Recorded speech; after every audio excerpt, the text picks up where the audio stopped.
Welcome to Season 3 of the Take the Leap podcast.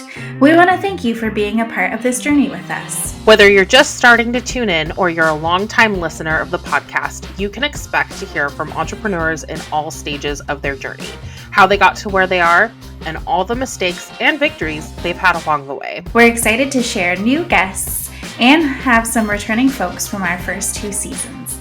Thank you for being here, and we hope you enjoy this episode. Hey listener, before we jump into today's episode, I wanted to leave a little note. Our conversation with Natalia was cut off due to technical difficulties, so the episode will end rather abruptly. Just wanted to give you a heads up, but we still wanted to publish because the content that we discuss in the beginning of this episode is very relevant to what is happening in the Portland, Oregon nonprofit space right now. Thanks for listening. Enjoy the episode. Welcome back to the Take the Leap podcast. We are so excited to have returning guest here. I think this is third time returning guest. Is that right? We're so excited to have third time returning guest, Natalia Kay-O'Brien, who is a lifelong feminist, out and proud queer, and activist. In 2004, she co-founded Siren Nation, a presenting arts organization dedicated to showcasing women artists, which still exists today. Since then, she has dedicated her career to work that centers and uplifts marginalized communities. She loves leveraging her skills as a strategist, visionary, community builder, and communicator to support projects that advance social justice, celebrate diversity, and promote equity. When Natalia took the leap in consulting in 2023, making Affinity Projects the full-time home for her continued work. When not working, she lives with her 2 kitties who supervise her gardening efforts, puzzling, occasional forays into cooking, baking, and canning, and many arts and craft projects. Thank you so much for being back on the Take the Leap podcast. We have lots to talk about. I can't wait. Thanks for having me back again. Thank you so much for being here. My pleasure. And I gotta say, well, I think one of the kitties mentioned in the bio was behind you a second ago. Yeah, so she's trying to open my closet door, and that might happen. I love this in the background while we're talking. You know, we can also just say that it was a ghost that did it too. Just happens. No doors open periodically in my house. It's fine. Their own will. No, you'll hear her like scratching at the door, and I love it. Oh, it's fun. I love it. Yeah. It brings a sense of joy into my life, gosh. You know? I mean, I don't have them for cleaning their kitty litter, that's for sure. Oh, yeah. Oh my gosh. I think that's fair. That's fair. But sometimes, you just like having an animal. There's something about having animals in the house. Yeah. That just. Yeah. It would be weird to I don't have any other humans who live in this house with me. So I think it would be very weird to not have some animal companions. And I'm kind of missing having a dog in the house these days. Yeah. But I know anytime I go traveling and I, leave the husband and the dog, I always feel like it's just like eerily quiet anywhere I go, and being like, where is like the, the running shadow or the barking or like, yeah, exactly. Or the begging for food. Like, I know. I ate an entire meal without anybody demanding some of it. Yep. Although honestly, I would love that right now because I get a toddler who interrupts my eating all the time. But I do love him, so it works out. I do miss our pets though. We've been without pets for a year and a half now. Weird. But you have kids, so like you're probably too busy to even think about missing animals. I know. And honestly, like when our pups were alive, they would because they were around for like the first year-ish to year and a half of his life. And I would get so overstimulated from the baby noises and the like barking or like my old chihuahua like breathing really heavy and like the baby's like I'm just like I can't do it. I can totally relate. Like now that they're not here, I do miss them. I do miss them. Yeah, they bring a lot of sweet, joyful energy. Yeah, they do. And cats may or may not.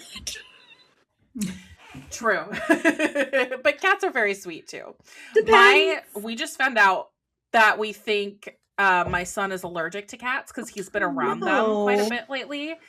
And he keeps coming home with rashes when he's around them. So I'm like, you'll grow out of that, right? That's too sad. That is too sad. Like we're just gonna force it out of you by like overexposure, and then getting like 5 cats, and then you'll be fine, right? That's my goal. Is just just work it out of his system. Yeah. There's some kind of treatment. I don't know if that's how that works. Yeah, there's gotta be. So anyway, we derailed the first part of this. Yeah, animals will do that to the conversation. I don't hate it. Like, I think it's a great way to open this conversation. But why don't we kick things off officially by you kind of updating us on how things have been. I think it's been close to maybe like probably a little less than a year since we last talked to you. And I kind of want to know, like, how are things going in your world? I know 2025 was 2025. It was a shit show. And I would love to hear how things are going in your world. What's new? Give us all the updates. Okay. I feel like when we talked last, some of the impacts of 2025 had already kind of played out. Like, I lost a major contract with like a retainer client, and that was really difficult, and because it was a chunk of money, and it was like almost enough to just get by on that. And so I would say last year was a year of a lot of transitions and a lot of kind of R&D, like in the absence of paid work, I started thinking about what kind of projects I would want to work on if I could do my own project. And they both kind of, not to belabor the point, because I feel like I remember talking about this last year, but I have a quarterly happy hour called Gather that's going into its 4th year this year. And that has inspired me to want to do more convening, because we are in a particular moment where people are really needing to be around one another for a sense of safety, for to like not feel alone, right? To not feel isolated, to not feel as overwhelmed or as like hopeless or despairing. The kinds of things that are like easy when we're by ourselves, to just like go down that rabbit hole. And I wanted to create some events that were, or like convenings that were more purposeful than my happy hour. The happy hour is very purposeful, but there's no programming. No. It's totally like loose, and people like just manage themselves. There's no facilitation. They come in, they get a name badge, they get welcomed, and they're like, off to the races. But it seemed like more convenings was really a good way to respond to what was happening politically and socially in our world. And I started 2 projects, one called Seed Circles, which is like a micro level community building on an individual level. And I also kickstarted a new project called the Nonprofit Confluence, which is a solidarity summit. And spent a lot of time last year figuring out what those were going to look like, or like starting to get the ball rolling on things. It was a very, very hard year financially, but like in every other way, things were going fine. Like people were showing up at my events, and, like my networks are continuing to grow, which is like not the purpose of the event, but like it's definitely a part of my business that generates interest and like drives people to my website and that kind of stuff. So, yeah, I kept myself busy, and I started connecting with some really great people who, like shared my vision and wanted to work together on creating different kinds of offerings to support people like right now, people who are working in the nonprofit sector, to be clear, like people who are nonprofit sector folks. Yeah, people working in social services mostly.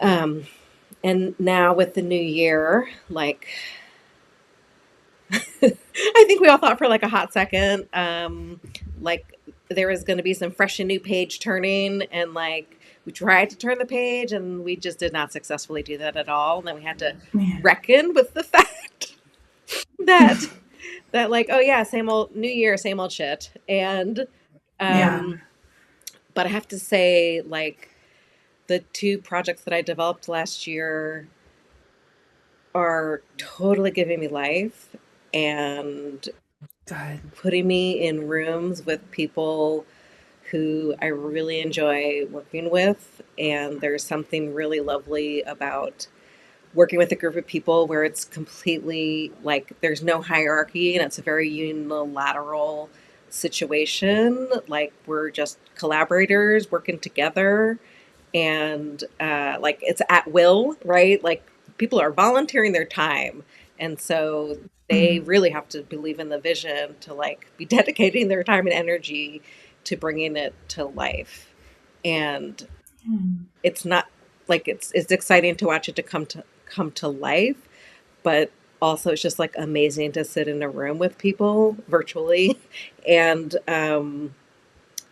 be inspired by like every single person in the room and be impressed by them and how thoughtful they are, and feel not alone, right? Like feel really validated and affirmed in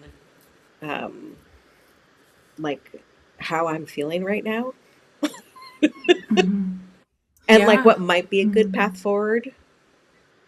And when you don't have to like try to like I can't make that happen by myself. Yeah. So collaborating was a really big thing last year, starting to collaborate with people. Yeah. I think that was a big theme for everybody. I think we all kind of were like, oh, hey, so things are really shit right now. And the only way that we're going to get through this is if we come together. Yeah. And I think that, I mean, I think that was a positive-ish thing that came from that, is that we're all learning like, okay, we can't go through this alone. We've got to come together and band resources. Yeah. And after like 2 years of business and doing all of it by myself, I was just like, I was kind of over it, you know? I was like, I don't think that I started working for myself to just be working by myself all the time. Right. I did it so I could like pick the projects and pick the people that I work with. And now I'm very much in charge of all of those things. So it's like conducive to work feeling really good, even when the world is feeling really shitty. Good. Well, and I want to dive a little deeper into those new projects that you're doing. I have to say, I remember you and I getting together for lunch last year. I don't even know what time of the year it was, but it was after around New Year's. Our last, like around this time last year. Okay, yeah, it was lovely. It was a lovely lunch, and I remember you talking about like being in the like beginning phases of developing these ideas. And so like I want to dive a little bit deeper into that and talk about that, because that's just really exciting to like hear like you in the beginning stages, and now you're doing it. You're doing the thing. So yeah, what do you want to start with? Do you want to start like, why don't you tell us a little bit about seed circles? And like what does that mean? What is it? It's definitely a little like conceptual, so it might take a little explaining, but it also, if like it jives with your way of like walking through the world, then it'll resonate, I think. So Seed Circles is a project that I'm doing with a colleague and a friend named Heather, who is a social worker. And we're like the same age, and we've been working in the nonprofit sector for most of our careers. And as a social worker, she worked in the front lines in organizations, but she also worked on the admin side of things. So she like deeply understands and knows the world, and our values are like very, very aligned. And she is self-employed now because she burnt out. And that is also part of the reason why I'm self-employed today, is because I burnt out at some point. And anyhow, Heather and I just started talking, like, I like what she's doing and she likes what I'm doing, and like, where is there an opportunity here? And I think after I spent some time last spring really thinking about like what my next step was going to be, I knew it was going to be like making my own, like building something. It wasn't going to be me taking a contract with anybody. It was going to be me kind of really figuring out what I want my business to be about. And I landed on convening. And Heather and I know each other in the world in the context of like being a part of community that's trying to build more community and like more connectivity and kind of revillaging, she calls it. And I told her that I realized that like convening was probably the most useful thing that I could do in the moment. And just kind of like naturally, the idea of co-facilitating a small cohort of peers, professional peers, and um, creating like a really welcoming, safe, structured, facilitated kind of experience. So, like the opposite in some ways from my happy hour, it's like extremely intentional and very thought through, like every detail of it. And there's two of us with a group of, like 6, 8, 10 people. And I mean, it's like, it's very hands on, I guess I would say. And and it's like a 6-month program, and the point is primarily for people to build relationships across the sector and across organizations, for mutual support, but also to explore like, are there ways professionally that, since we are all kind of working on the same general issues like poverty, right, and like social supports, like the really like uh, basic social supports kind of stuff, there might be some opportunity for us to be a collective a little bit and like leverage our shared resources and um, like just like even have other brains that you can do some problem solving with, or like bouncing ideas around with, the kinds of things that like we do when we're in peer cohorts that support us and make the work feel much less lonely and much less overwhelming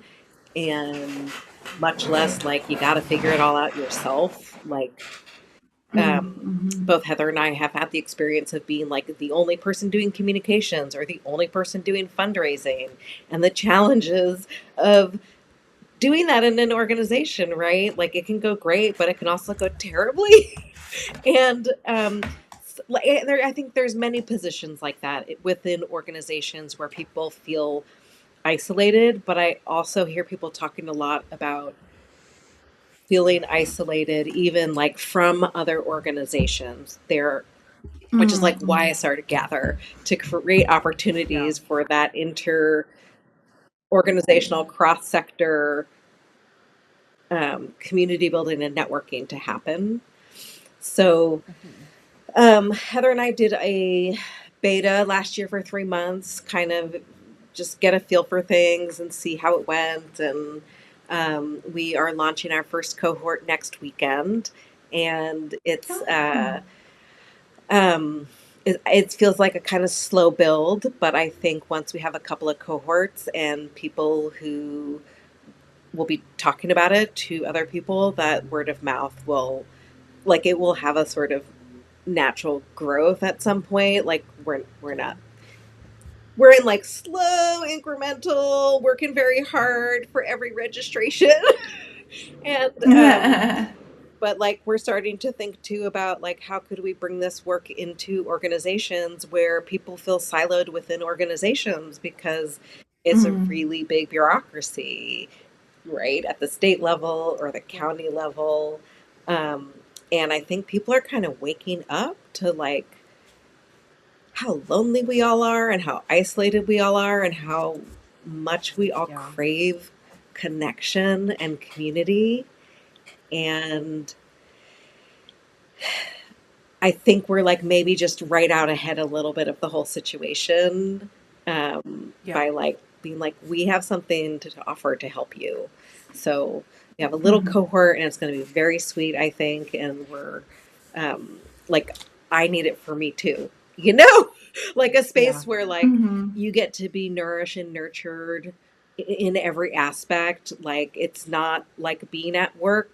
You get to be a professional who works in the nonprofit sector, but you also get to be a parent and a person with spirituality and a person with like real feelings and emotions and a body to deal with, right? Like the stuff that we just kind of like push aside usually at work, and create a space where people can bring all of themselves into the room and build on the collective. I mean, through a lot of different ways, but one of them is visioning, which is something I'm a little obsessed with. Because when we talk about my other project, I will also talk about visioning. But you know, I think it's really easy for us to focus on all the terrible things that are happening, because there are so many of them, and it's so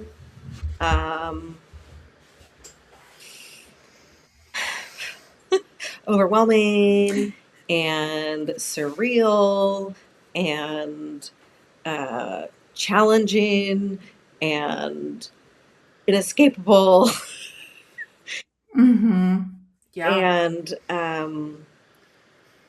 we all need places where we can just like catch our breath and get regulated, right? Like down regulate, get regulated, whatever it is, you know, but just like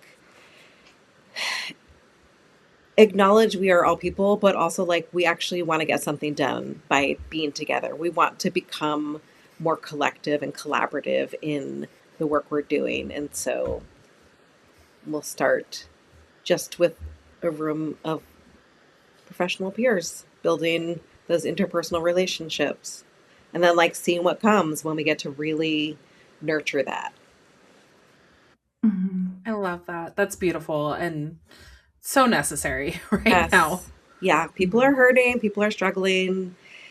It's a really, really hard time in so many different ways, you know, like depends how close you are to the issues, right? Like so many people working in the sector are parts of communities who are being targeted and being attacked, and like you have to like hold that on the one hand and be like doing the work every day and somehow take care of yourself and like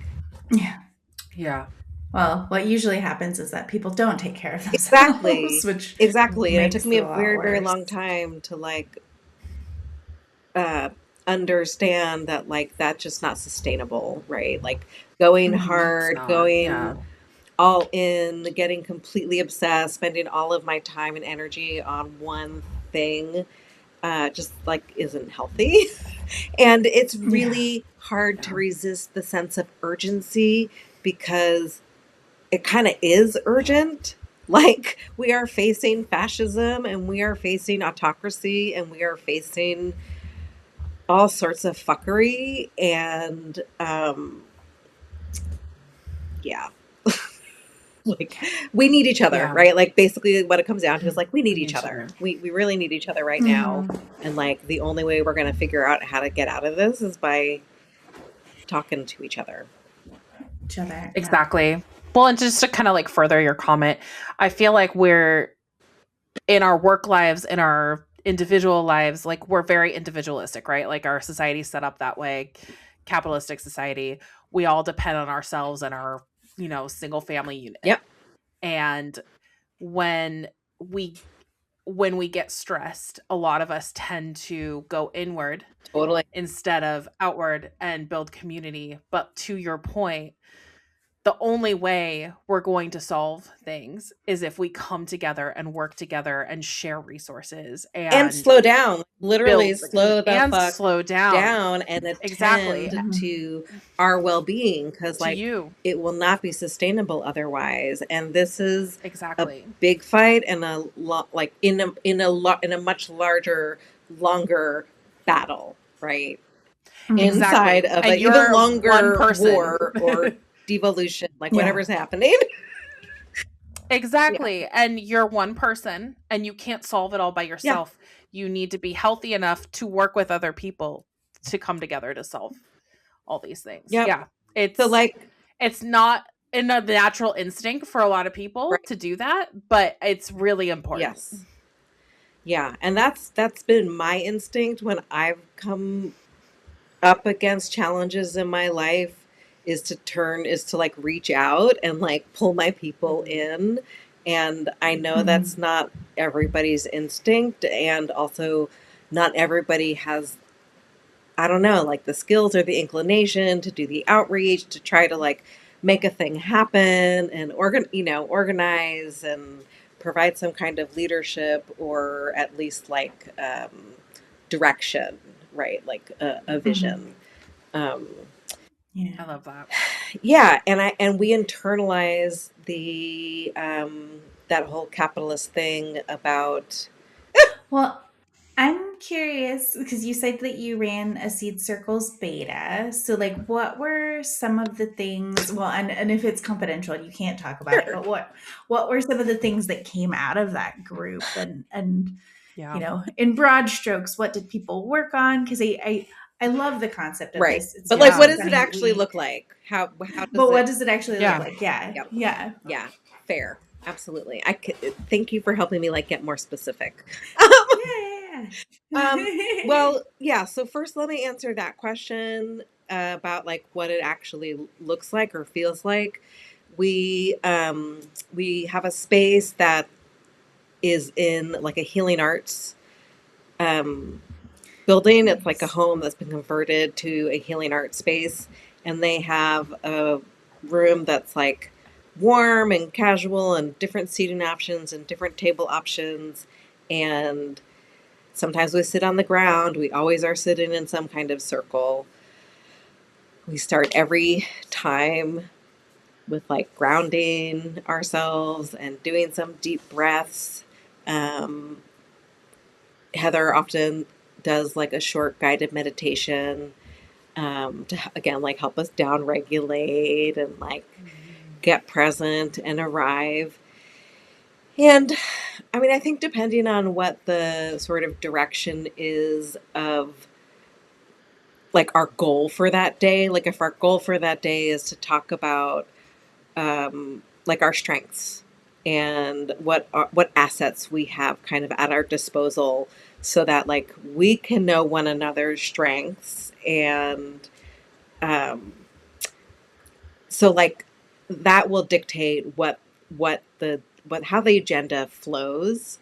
But we got into, I think, I don't know, we decided at some point to do an altar. And so like the room is very conducive to it. It has a fireplace with a mantle.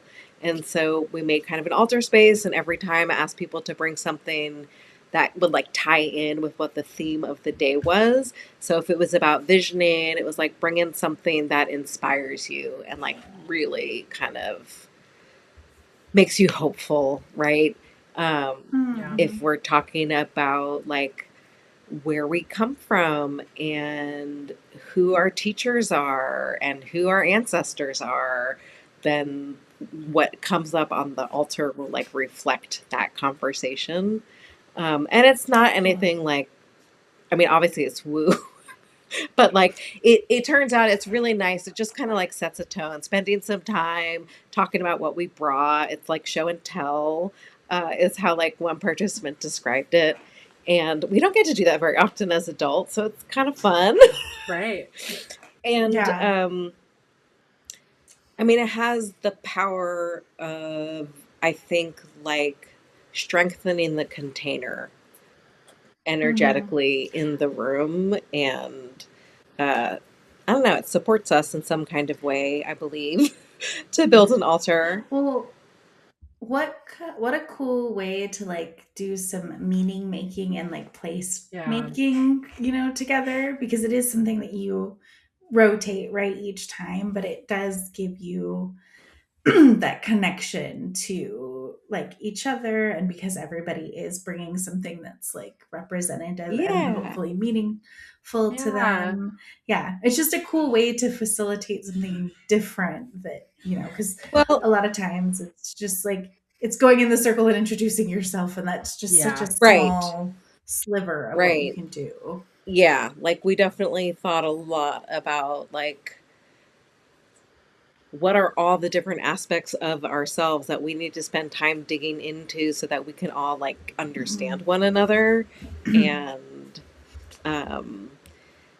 it was just kind of like a last minute inspiration, and it's been a really nice addition. And I think part of the thing too about like this being my own thing, like I feel a freedom to do something like that, where like if I was working for somebody, I would never do that. I don't know if I would even think to do it or bring it up, but since it's my thing and I can do it how I want to do it, and Heather is like, I'm like aligned about the importance of like a little amount of ritual and ceremony, and like it strengthens the bond. It creates like a third space where we all, like a little piece of us all live together on this altar. And people seem to like it, and I really like it. I like bringing that, creating space for that side of people to like really open up and share, and to feel safe, and to like be a little woo and to be spiritual, because probably most of us are to like some degree. Not religious, but more on the spiritual side, I guess. Yeah. That's really cool. I love that. It's fun. Well, congrats for starting that and getting that going. Thank you. I'm excited that like our first cohort is starting this year, and we spent a lot of time last year talking things through and figuring out a good flow, and the beta really helped us just kind of like play around with how to structure the time we have together, because it's like a 2-hour chunk, and we try to keep it dynamic, right? And like very directed by the people in the room. We just are there to like facilitate. So it's learning curve, but it's fun, and I'm glad it's off the ground. It's launched. It's like I've been carrying that seed. Yay. And now it's planted and it's sprouting. Love it. I love that. Yeah. That's really cool. Well, let's go ahead then and transition to talking about your other project. I want to hear all about that one. Ashlyn, feel free to jump in here. Yeah, I know. I was gonna say, I know Ashlyn's a little involved too. Or toss me a softball, right? Okay. So my other project is called the Nonprofit Confluence, and it is a summit for folks working in the nonprofit sector to come together and to have a day that is highly interactive, totally hands-on. You're not going to get talked at by anybody. You're not going to learn from an expert. You will learn from your peers, like we do, right? Our peers know a lot. And so it's a space for us to talk and then be in dialogue and share some of our wisdom and knowledge, and again, assets. And we're going to do some relationship mapping. We're going to do some asset mapping. We're going to be doing visioning at some point during the day to like, I think I didn't complete my thought earlier about the importance of visioning and like getting out of a place of fear and not focusing on them and what they are doing, but turning away and like trying to cast our eye as far in the future as we possibly can and imagine what we want it to look like, and then kind of work backwards from there, right? To like have some kind of strategy and have some kind of unity, because we all share a common vision. And we all agree that everybody deserves food and everybody deserves housing and everybody deserves to be safe and live free of violence, right? Like, there are things that we can definitely agree upon. And I think like we're watching a really hugely transformative moment in our history. And we have an opportunity to like build something new and different. We're watching what is not working like fall apart, being torn apart, being, whatever, like disinvestment in education, disinvestment in anything good for our environment, disinvestment in people with disabilities. Like the list goes on and on. Yeah. And we need each other. We like literally need each other to get through this. Organizations are going to close, and it's not like nothing is ever going back to the way it was, right? Like, I think we all know that the world is never, ever going to look the same again.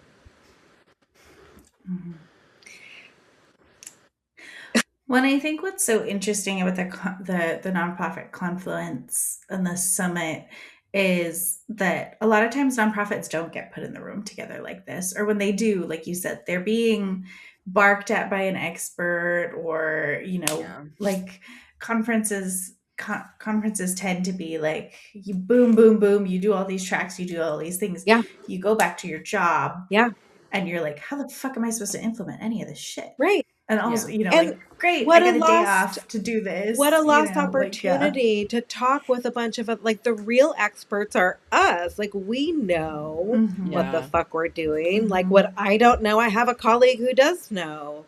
And I think, it's sort of about, like, let's stop waiting for the hero to save us. And it's not even like, let's be our own heroes. Like, let's just get rid of the idea that there are heroes.